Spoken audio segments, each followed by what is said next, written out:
Israel और Iran की जंग से पूरी दुनिया इस वक्त खौफजदा है। ईरान ने 5 घंटे तक इजराइल पर लगातार मिसाइल और ड्रोन से हमले किए। ईरानी जनरलों का दावा है कि ये तो अभी सिर्फ ट्रेलर है, युद्ध तो अभी बाकी है।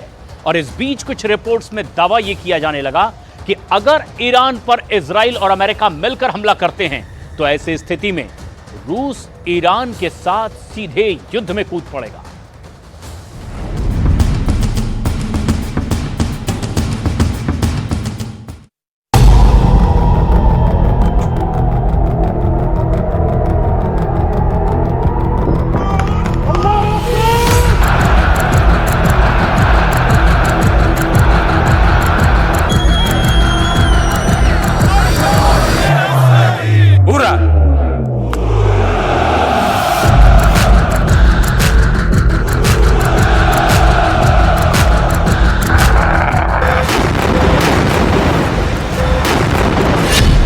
इजराइल से युद्ध, ईरान के साथ रूस।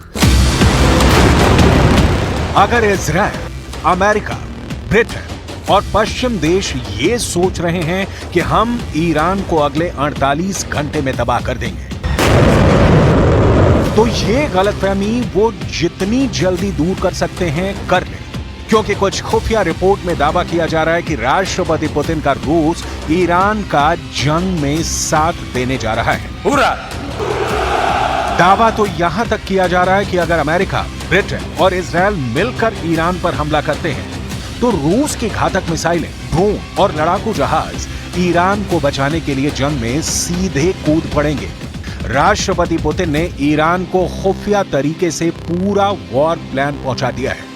पश्चिम मीडिया के जानकारों के मुताबिक इजराइल पर ईरान का सीधा हमला साबित करता है कि ईरान को रूस से हमले की हरी झंडी पहले ही मिल गई थी। I looked at last night. What it tells me is that we can make good on our commitment to defend Israel. It tells me that Israel does have superior military capability. Just think about the hardware that Iran threw into the sky and how little damage that caused. I mean, that's a real testament to how strong the IDF is. It also tells me, and it should tell everybody else, that Israel's not alone. अब सवाल उठता है कि रूस Iran को बचाने के लिए अमेरिका, ब्रिटेन, इजराइल और नाटो देशों से जंग क्यों करने पर उतारू है? क्या ईरान को बचाना रूस का मिशन बन चुका है? जरा देखिए क्यों रूस ईरान का साथ जंग में देने जा रहा है। 2 साल से ज्यादा समय से चल रही रूस यूक्रेन जंग में ईरान जमकर रूस का साथ दे रहा है। इसीलिए अब रूस ईरान का जंग में साथ देने के लिए तैयार हो चुका है।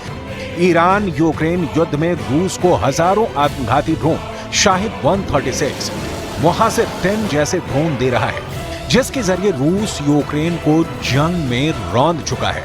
यहां तक कि खुफिया रिपोर्ट में यह भी दावा किया गया है कि ईरान ने रूस को यूक्रेन जंग में अपनी घातक मिसाइल, 3 लाख तोप के गोले, 10 करोड़ गोलियां तक दी हैं और उसके बाद भी हजारों रॉकेट, जंग का सामान रूस अभी भी भेज रहा है। डिफेंस एक्सपर्ट्स का दावा है कि पुतिन ईरान के एहसान को दिल से मानते हैं और ईरान से वफादारी दिखाते हुए अब जंग में ईरान का साथ देने जा रहे हैं। रूस के दम से ही ईरान ने इजराइल पर घातक हमले किए हैं और 330 मिसाइल और ड्रोन से हमला किया है।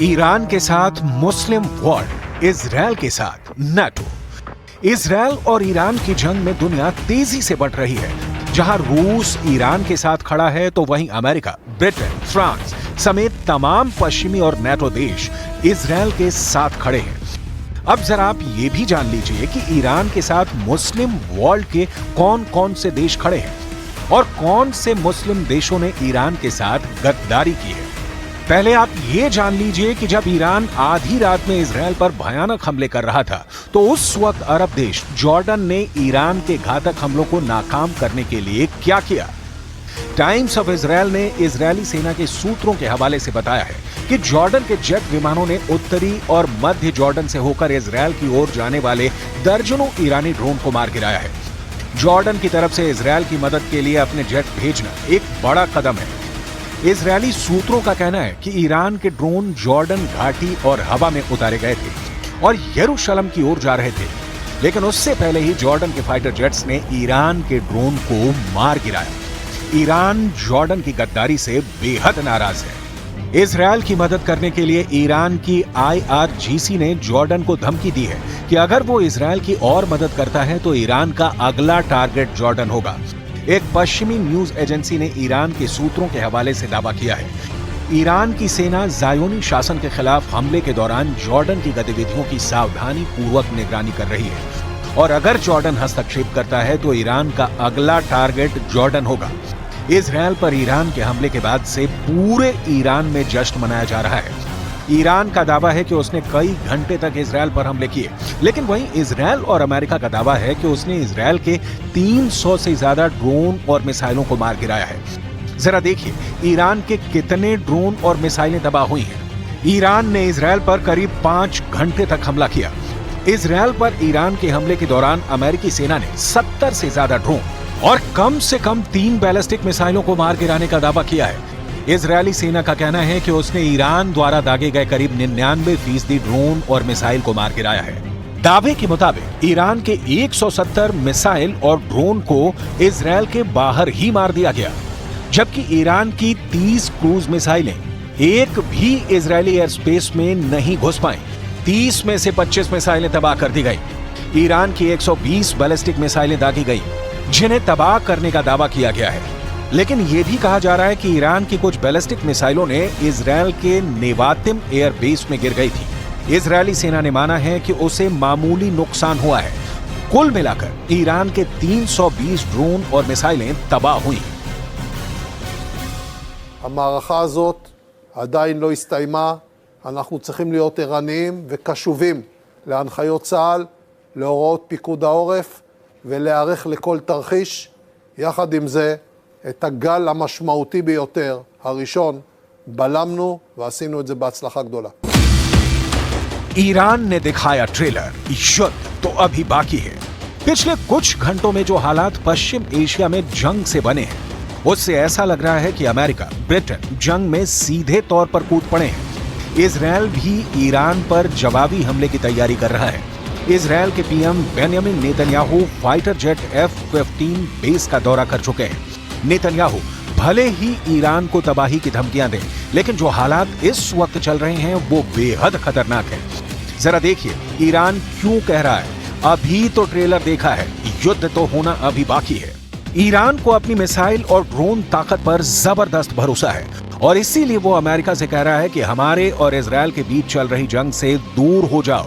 जरा देखिए कैसी है ईरान की हवाई हमले की ताकत। ईरान के पास 9 ऐसी बैलिस्टिक मिसाइल्स हैं जो हजारों किलोमीटर दूर इजराइल पर हमला बोल सकती हैं। इन मिसाइल में अगर सबसे खतरनाक मिसाइल की बात की जाए तो वो है सेज। ये मिसाइल 17,000 किलोमीटर प्रति घंटे की तेजी से 2500 किलोमीटर दूर हमला कर सकती है। तो वहीं खैबर मिसाइल की मारक क्षमता 2000 किलोमीटर है। इसके साथ ही हज कासेम की अटैकिंग रेंज 1400 किलोमीटर है। ईरान के पास क्रूज मिसाइल भी है जो न्यूक्लियर पावर से लैस है। इसकी रेंज 3000 किलोमीटर है। ईरान ने अपने ड्रोन के जखीरे में भी खास काम किया है। पूरे मिडिल ईस्ट क्षेत्र की बात की जाए तो ईरान आत्मघाती ड्रोन का सबसे बड़ा निर्माता है। ईरान के पास मुहाजिर 10 नाम का घातक ड्रोन भी है जिसकी रेंज 2000 किलोमीटर है। तो वहीं मुहाजिर 10 अपने साथ 300 किलोग्राम का विस्फोटक भी ले जा सकता है। אמש איראן פתחה במתקפה נגד ישראל ושיגרה יותר מ-300 איומים מסוגים שונים. האיום האיראני פגש את העליונות האווירית והטכנולוגית של צה"ל בשילוב קואליציה לוחמת חזקה שיחד ירתו את רובם המכריע של האיומים. अब ऐसे हालात में अगर ईरान रूस के साथ सीधे जंग में कूद पड़ता है तो फिर अमेरिका, ब्रिटेन मिलकर भी इजरायल को ईरान से बचा नहीं पाएंगे। अब देखना होगा कि ईरान का अगला कदम क्या होगा और इजरायल ईरान के हमले का बदला कैसे लेता है, क्योंकि रूस अब ईरान के साथ चट्टान बनकर खड़ा हो गया है। पूरा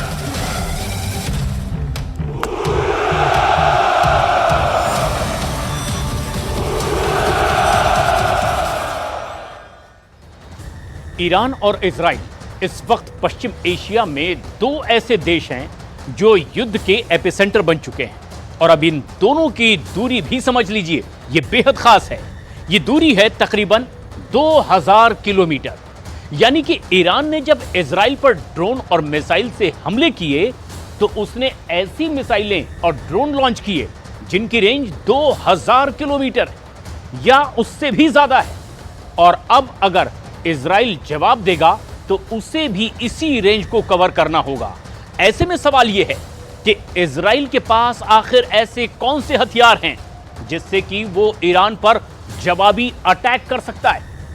अगर वो विमान से अटैक करता है तो जरूरी है कि मिड एयर रिफ्यूलिंग का भी इस्तेमाल हो और इस बात की पूरी गारंटी हो कि वो ईरान के रडार पर भी नजर ना आए। यानी कि उस विमान के पास इजराइल वापस लौट जाने की पूरी गारंटी होनी चाहिए। और इसीलिए 2000 किलोमीटर इस वक्त इजराइल के लिए सबसे बड़ा चैलेंज बन चुका है। और इस वक्त इजराइल ने ईरान के हर बड़े मिलिट्री बेस को अपने टारगेट पर लिया हुआ है और उसने अटैक के लिए अपनी टाइगर फोर्स भी पूरी तरह से तैयार कर ली है। और अब फैसला बेंजामिन नेतन्याहू को लेना है, इजराइल को अपने किस हथियार पर सबसे ज्यादा भरोसा है। ये जानकर तो ईरान भी हैरान है।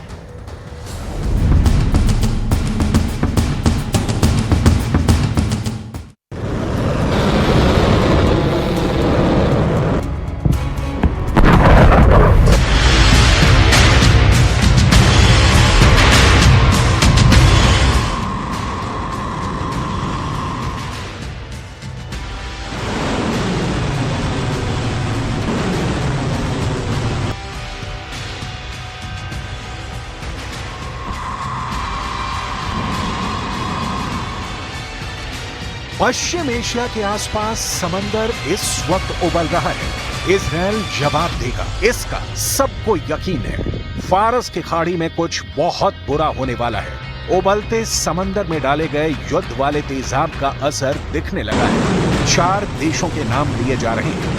ये है ईरान, इजरायल, अमेरिका और रूस।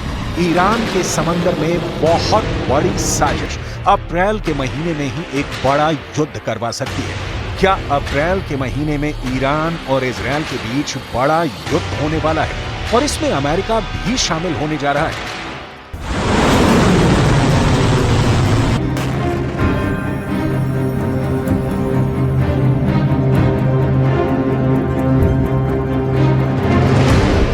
ये है इजरायल का F-35 फाइटर जेट। युद्ध के लिए बेचैन बैठा यही है असली विमान जिसे इजरायल ने बड़े मिशन के लिए रेडी कर दिया है। यह दुनिया का सबसे सीक्रेट और सबसे घातक फाइटर है जिसका मुकाबला शायद ही दुनिया का कोई और फाइटर आज की तारीख में कर पाएगा। इजरायल ने अपनी F-35 स्टेल्थ जेट वाली फोर्स को ईरान पर हमले के लिए पूरी तरह तैयार किया हुआ है। F-35 अमेरिका का स्टेल्थ फाइटर जेट है जो रेडार की पकड़ में नहीं आता। यही इसकी सबसे बड़ी खासियत है। F-35 की अधिकतम रफ्तार करीब 2000 किलोमीटर प्रति घंटे है। न दुश्मन का विमान इसे देख पाता है, न ही उसके रेडार इसे ट्रैक कर पाते हैं। यही वजह है कि F-35 ईरान पर अगर हमला करता है तो ईरान के लिए इसे ट्रैक करना मुश्किल हो जाएगा। दुश्मन के ठिकानों के करीब पहुंचकर ये बिना ट्रैक हुए हमला कर सकता है। इजरायल के पास 39 F-35 फाइटर जेट है। अमेरिका के पास भी ऐसे करीब 500 विमान है। अमेरिका अपने बहुत से F-35 विमानों को खाड़ी के इलाके में भी तैनात रखता है।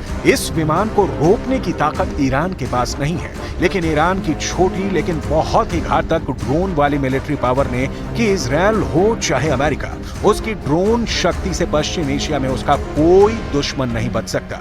सवाल है कि युद्ध का दायरा बढ़ने पर क्या अमेरिका के मिलिट्री अड्डे ईरान का अगला टारगेट होगा?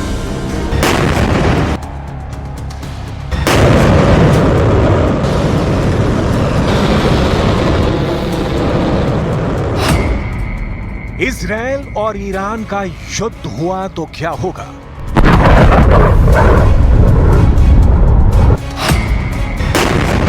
इजराइल कैसे वार करेगा? ईरान कैसे जवाब देगा?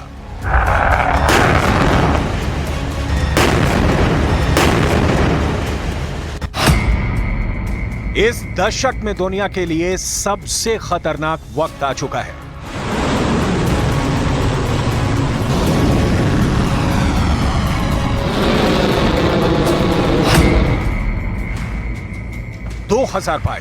रूस ने यूक्रेन पर हमला करके पूरे यूरोप को डरा दिया, अमेरिका तक घबरा गया। 2023 हमास ने इजराइल पर हमला करके पश्चिम एशिया का सबसे खतरनाक युद्ध छेड़ दिया। लेकिन 2024 सवाल है कि क्या ईरान और इजराइल का युद्ध हुआ तो वर्ल्ड वॉर शुरू हो जाएगी? यानी 2022 के बाद दुनिया वर्ल्ड वॉर से बच गई। 2023 में गाजा युद्ध के बाद भी विश्व युद्ध नहीं हुआ। ऐसे में क्या 2024 सभी जंगों का बॉइलिंग पॉइंट बनेगा और ईरान इजराइल युद्ध के साथ विश्व युद्ध भी शुरू हो जाएगा?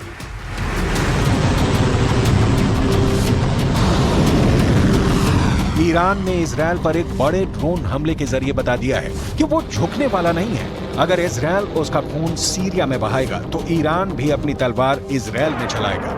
ईरान की हिम्मत के पीछे हिजबुल्लाह की ताकत भी है, हमास भी है और यमन के हूथी विद्रोही भी हैं। लेकिन सबसे बड़ी पावर पुतिन से मिल रही है।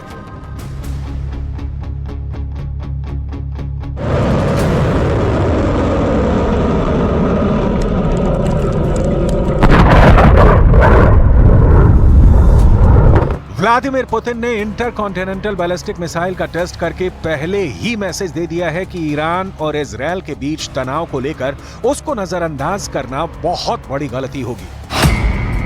कहा जा रहा है कि ईरान और इजराइल के बीच मौजूदा तनाव के बीच पुतिन ने तीसरी आंख खोल ली है और अब यूक्रेन के साथ साथ पुतिन अमेरिका को भी अपनी बड़ी मिसाइल दिखा रहे हैं। पुतिन ने ऐसा इसलिए किया क्योंकि जो बाइडेन ने ईरान को धमकी दे दी है कि वो इजराइल पर हमला करने की गलती ना करे। लेकिन ईरान डरा नहीं और उसने इजराइल पर ताबड़तोड़ ड्रोन से हमला किया। अब देखिए कि जो बाइडेन ने ईरान को क्या सलाह दी थी जो ईरान ने नहीं मानी। How imminent do you think an attack on Israel is from Iran, Mr. President? I want to get the secure information, but my expectation sooner than later. Mr. President, to Iran in this moment. Don't. Joe Biden की बात खाली गई, Iran ने Biden को तवज्जो नहीं दी। वहीं Israel का फोकस अब गाजा के बाद ईरान पर शिफ्ट होने जा रहा है। वो ईरान से भी टक्कर लेने के लिए तैयार है। पहले नेतन्याहू ने सीरिया में ईरान के वाणिज्य दूतावास पर मिसाइल गिरा करके साबित किया कि वो ईरान से डरने वाले नहीं हैं और उससे लड़ने के लिए वो बड़े युद्ध के लिए भी तैयार हैं। और अब ईरान के जवाबी अटैक ने नेतन्याहू के हाथ पांव तो फुला ही दिए हैं। यानी इस जंग का दायरा गाजा से निकलकर सीरिया, इराक और ईरान तक पहुंच चुका है। यमन से लेकर सऊदी अरब तक फैलेगा और फिर इसमें अमेरिका से लेकर रूस की एंट्री होगी। यही सबसे बड़ा खतरा मंडरा रहा है क्योंकि ईरान ने बदला लेकर इरादा साफ कर दिया है। इस युद्ध के शुरू होने से पहले कई एक्टर शामिल हो चुके हैं। एक तरफ ईरान बनाम इजराइल है तो दूसरी तरफ बाकी एक्टर्स में अमेरिका है, रूस है, सऊदी अरब है, इराक है, सीरिया है, यमन है। तुर्की भी इस युद्ध से अछूता रहेगा। अजरबैजान, आर्मेनिया भी इस युद्ध में खींचा चलाएगा। युद्ध शुरू हुआ तो नाटो को भी एक्शन में आना पड़ेगा और चीन को कौन नजरअंदाज कर सकता है? खाड़ी देशों में सबसे बड़े दुश्मन रहे ईरान और सऊदी अरब के बीच समझौता हो गया है। ये समझौता कराने वाला चीन कह रहा है कि राजनयिक इमारतों पर हमले हो रहे हैं और अंतर्राष्ट्रीय कानून बार बार तोड़ा जा रहा है। ये सब बंद होना चाहिए। चीन इस वक्त पूरे पश्चिम एशिया में कमांडिंग पोजीशन में है और इसकी एक बहुत बड़ी वजह है समय का चक्र बदला है और अमेरिका की जगह चीन ले रहा है।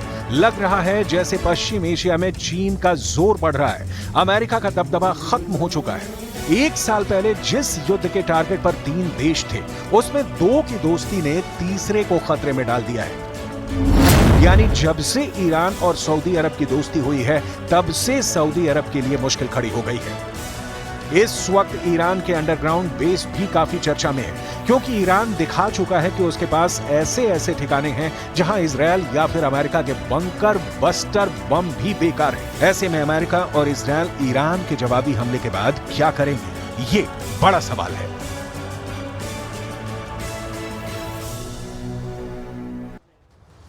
अब ईरान और इजराइल में जंग छिड़ चुकी है, लेकिन ऐसे में यह समझना बहुत ज्यादा जरूरी है कि आखिर कौन सा देश किसके साथ खड़ा है। यानी कि इजराइल के कैंप में आखिर कौन कौन है और ईरान के कैंप में कौन कौन इस वक्त नजर आ रहे हैं। और ऐसे में आसान तरीके से हम आपको समझाते हैं कि इसे दो हिस्सों में अगर हम बांट लें तो ये इस तरह से तस्वीर साफ होती दिखाई देती है। एक तरफ तो इजराइल के प्रधानमंत्री बेंजामिन नेतन्याहू आपको दिखाई दे रहे हैं, तो दूसरी तरफ इब्राहिम रईसी है, यानी कि ईरान के राष्ट्रपति। इजराइल की तरफ सबसे मजबूत ताकत अमेरिका आप साफ साफ देख सकते हैं, और इसके अलावा उसके साथ जर्मनी है, जापान है, ब्रिटेन भी है, कनाडा भी उसके साथ खड़ा हुआ है। और कुल मिलाकर अगर हम समझें तो नेटो भी इजराइल के साथ ही खड़ा नजर आ रहा है। तो वहीं सबसे खास बात यह है कि दूसरी कैंप में कौन कौन दिखाई दे रहे हैं। ईरान के साथ रूस है, पुतिन ईरान के साथ मजबूती से खड़े दिखाई दे रहे हैं। चीन का बयान भी ऐसे वक्त में बेहद अहम है, जो ईरान की आलोचना नहीं करता। और चीन ने पहले ईरान के वाणिज्यिक दूतावास पर इजरायली हमले की खिंचाई की थी। ईरान के साथ तुर्की भी खड़ा है, सीरिया और इराक भी खड़ा नजर आ रहा है, और ईरान के साथ और उत्तर कोरिया भी खड़ा दिखाई दे रहा है। और ऐसे में ये है वो साफ तस्वीर, युद्ध के बड़े खतरे के बीच में अब ये दो कैंप दुनिया के लिए साफ साफ एक बड़ा खतरा बने हुए हैं। और अभी ईरान के हमले के कुछ घंटे ही गुजरे हैं और उधर इजराइल ने इंतकाम लेना भी शुरू कर दिया है। आईडीएफ यानी कि इजराइल डिफेंस फोर्स ने अब लेबनान में हिजबुल्लाह के हथियार के डिपो पर बारूदी हमला किया, उसे पूरी तरह से नेस्तनाबूद कर दिया। और इजराइल ने पूरी फोर्स ने ईरान और उसका साथ दे रहे दुश्मनों को सबक सिखाने के लिए ऐलान भी कर दिया है। इजराइल के रक्षा मंत्री ने अपने बहुत बड़े बयान में कहा कि मामला अभी खत्म नहीं हुआ है।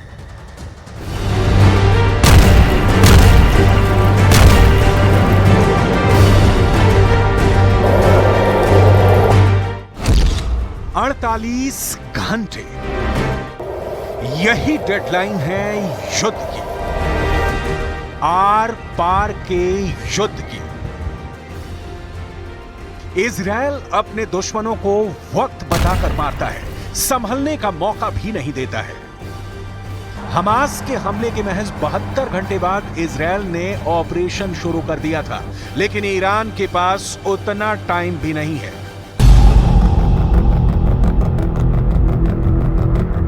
क्योंकि रेडी हो गई मिसाइल, 48 घंटे में बदला लेगा इजराइल। तेहरान में जेरिको का धमाका, ईरान का बचना नामुमकिन।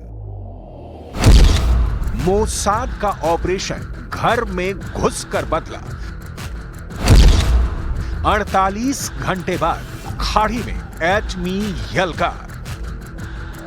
ईरान ने बारूदी ट्रेलर दिखाया है। इजराइल इंतकाम की पूरी पिक्चर के लिए तैयार है। ईरान ने ड्रोन और मिसाइल की पावर दिखाई है। इजराइल एयर पावर का मोस्ट शॉकिंग शो दिखाएगा। ईरान ने इजराइल पर हमले की हिमाकत दिखाई है। इजराइल इंतकाम का इतिहास दोहराएगा। ये युद्ध अब किसी के रोके नहीं रोक सकता। ये बारूदी विध्वंस अब किसी के टाले नहीं टल सकता, क्योंकि ये युद्ध इजराइल के वजूद का है। क्योंकि ये युद्ध एक ऐसे मुल्क के खिलाफ है जिसे इजराइल का इस दुनिया में होना ही बर्दाश्त नहीं। सही समझ रहे हैं आप। ईरान को इस धरती पर इजराइल की मौजूदगी खटकती है, इसलिए ये जंग आर पार के मोड़ तक जाएगी। इजराइल इसके लिए तैयार बैठा था, मौका ईरान ने दे दिया है। 300 विस्फोटक हथियारों से हमला कर ईरान ने इजराइल को युद्ध के मैदान में बुलाया है। दुनिया जानती है कि जब भी इजराइल जंग शुरू करता है तो खत्म अपनी शर्तों पर करता है। इजराइल क्या क्या करने जा रहा है? तेहरान में टेरर क्यों है? ईरान इजराइल टकराव की लास्ट स्टेज क्या होगी? इसकी अटकलों ने दुनिया भर को थर्रा दिया है। इजराइल के हथियारों की काट किसी के पास नहीं है। इजराइल जैसे सोल्जर बहुत कम सेनाओं के पास है। इजराइल के सबसे खूंखार और शातिर खुफिया कमांडो मोसाद भी जंग के लिए तैयार है। इजराइल फुल फोर्स में अटैक मोड में आने वाला है। ईरान के पास डेडलाइन भी महज 48 घंटे की है।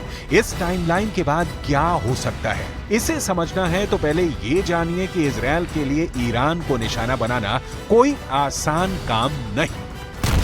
पूरा मैप हम आपको दिखा रहे हैं, ये इजराइल और ये इराक, दूरी बहुत ज्यादा, तकरीबन 1800 किलोमीटर से ज्यादा, लेकिन अटैक किया है इजराइल पर एक साथ 300 ड्रोन से अटैक किया गया। हालांकि इस बीच इजराइल का दावा है कि हमने 99% ड्रोन्स को मार गिराए हैं। क्रूज मिसाइलों और सुपरसोनिक मिसाइलें दागी गई, 200 से ज्यादा रॉकेट और ड्रोन चलाए गए, 110 जमीन से जमीन पर वार करने वाली मिसाइलें छोड़ी गई, जबकि 36 क्रूज मिसाइलों से वार किया गया। ये इस वक्त जो मैप आपके सामने है, ये हम आपको मैप इस वक्त भी दिखा रहे हैं कि इराक ने कैसे इजराइल पर हमला किया है। दावा अलग अलग है, आंकड़ा सैकड़ों में है। हालांकि इजराइल का इस बीच दावा यह है कि हमने 99% से ज्यादा ड्रोन्स को मार गिराए हैं। तो अभी ये जो लड़ाई है, ये जो जंग है, अभी खत्म नहीं है, अभी भी स्थिति बहुत भयावह है और आने वाले वक्त में हो सकता है अगला 24 घंटा या 48 घंटा और भारी पड़ने वाला है। ऐसे हालात में इजराइल ईरान को सबक कैसे सिखाएगा? ये युद्ध हुआ तो लड़ा कैसे जाएगा? जवाब सीधा है, युद्ध तकनीक का होगा। लंबी दूरी तक मार करने वाले हथियारों की टक्कर होगी। युद्ध के नतीजे आसमानी लड़ाके ही तय करेंगे। इजराइल जिन हथियारों से ईरान को दहलाने की तैयारी में है, उसकी विध्वंसकारी डिटेल आपको बताते हैं। एक जंगी जेट से इजराइल युद्ध का फैसला कर सकता है। एक मिसाइल से इजराइल ईरान को धुआं कर सकता है। बस इसी के बारे में पहले जानते हैं। दुनिया का सबसे घातक जंगी जेट माना जाने वाला ये made in America F-35 Israel के पास है। F-35 स्टेल्थ फाइटर की खासियतें देखिए। F-35 2000 किलोमीटर प्रति घंटे की रफ्तार के साथ उड़ान भर सकता है। F-35 vertical take off landing में सक्षम। F-35 कोई भी रेडार इसे नहीं पकड़ सकता। F-35 किसी भी मौसम में उड़ान भर सकता है। F-35 जमीन हवा में टारगेट को नष्ट करने में सक्षम। F-35 910 किलो के 6 बम लेकर उड़ सकता है। F-35 का बेड़ा ईरानी तबाही का सबब बन सकता है। वहीं ईरान जिस मिसाइल पावर की धौंस जमाता है, उसके मामले में इजराइल भारी पड़ता है। इजराइल की एक मिसाइल ही ईरान में खूनी कोहराम मचा सकती है।